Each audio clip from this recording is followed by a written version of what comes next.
Santiago's physical appearance. Give a graphic picture of how does the old man physical look. Main points adds to memory.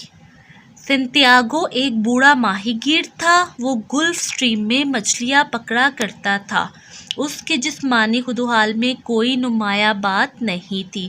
वो एक आम और मामूली सा इंसान था। वो एक दुबला पतला कमज़ोर सा मछेरा था। उसकी गर्दन के पिछले हिस्से में गहरी सिलवटें दिखाई देती थी।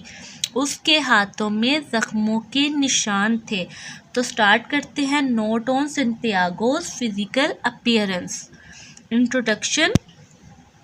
Santiago was an old fisherman. Santiago क्या था? एक बूढ़ा फिशरमैन था, यानी कि मछेरा था। He fished alone in a boat in the Gulf Stream. वो क्या करता था कि अकेला ही गुल्फ स्ट्रीम में मछलियाँ पकड़ता था अपनी कश्ती में बैठकर। He was an ordinary person, was out the glamour of a romantic hero. वो क्या था? एक आम सा आदमी था। उसमें एक हीरो वाली कोई भी चमक धमक नहीं थी, जैसा कि रोमांटिक हीरो में होती है। There was nothing attractive in his physical appearance. उसकी जो जिस्मानी शक्ल सूरत थी, उसकी जिस्मानी साख्त थी, उसमें कोई भी अट्रैक्शन नहीं थी। वो बिल्कुल भी अट्रैक्टिव यानी पुरकशिश नहीं था। He was a very poor old man. वो बहुत ज़्यादा गरीब बूढ़ा आदमी था। He was a fisherman by his profession. वो अपने पेशे के एतबार से एक मछेरा था। He lived in a locality of fishermen on the coast in Cuba. वो क्या करता था? कहाँ रहता था? वो क्यूबा के साहिल पर मछेरों की एक बस्ती में रहता था। He lived in a simple and ordinary cottage. वो एक बहुत ज़्यादा सादा और ऑर्डिनरी कॉटेज में रहता था। बहुत ही आम से कॉटेज में रहता था। He possessed very few things. उसके पास बहुत ज़्यादा कम चीज़ें थी, यानी कि उसके पास चंद एक अशिया थी। वो बहुत ज़्यादा कम चीज़ों का मालिक था। There was nothing but a bed, a chair, a table and some cooking utensils in his cottage. क्या था उसके पास? उसके कॉटेज में सिर्फ एक बेड, एक चेयर, एक टेबल और कुछ खाने पकाने के बर्तन थे। इसके अलावा कुछ नहीं था। Such a humble and ordinary person could not have anything remarkable in his person. वो बहुत ही गरीब और मस्कीन सा आदमी था। उसकी शख्सियत में कुछ भी ऐसी बात नहीं थी जो नुमाया हो। Physical appearance, however, ताहम the old man was just to be the best fisherman of the locality. ताहम यानी कि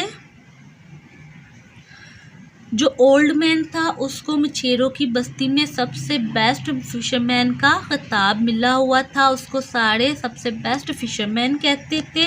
ही was quite thin and lean. वो बहुत ज़्यादा पतला और दुबला था। He had deep wrinkles in the back of his neck. उसकी नेक पे यानी उसकी गर्दन पे बहुत ज़्यादा रिंकल्स थे। There were spots on his cheeks due to exposure to the sun. क्या था कि उसके चीक्स पे बहुत ज़्यादा निशान थे सूरज की रोशनी की वजह से, क्योंकि वो सूरज की रोशनी में जाके मछलियाँ पकड़ता था, तो इसलिए उस वजह से उसकी चिक्स पर निशान थे।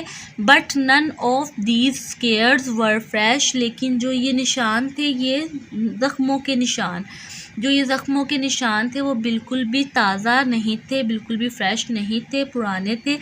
Everything about him was old except his eyes and they were of the same colour as sea. उसके पास सब कुछ पुराना था सिवाय उसकी आंखों के, जिसका कलर समुंदर के कलर के जैसा था। He had blue eyes which shown bright with his undefeated spirit of resolution, जो उसकी आंखों का कलर था वो ब्लू था और वो ऐसा दिखाई देता था कि जैसे कि वो नाकाबिले शिकस्त है। उसकी नाकाबिले शिकस्ती दिखाई गई थी उसकी आंखों से, उसके जज्बे को जाहिर करती थी और दिखाती थी कि वो अपने इरादे में पक्का है। एंड ऑप्टिमिज्म, और वो क्या था, उम्मीद को अपने अंदर रखता था, उसको यकीन था, उम्मीद थी कि वो कुछ कर दिखाएगा, उसके जज्बे को जाहिर करता था। He called himself a strange man, वो अपने आप को एक अजीब आदमी कहता था। वीडियो पसंद आई हो तो इसको लाइक कर दे और चैनल को सब्सक्राइब कर दे ताकि मज़ीद एजुकेशन की वीडियोज़ आपको मिल सके।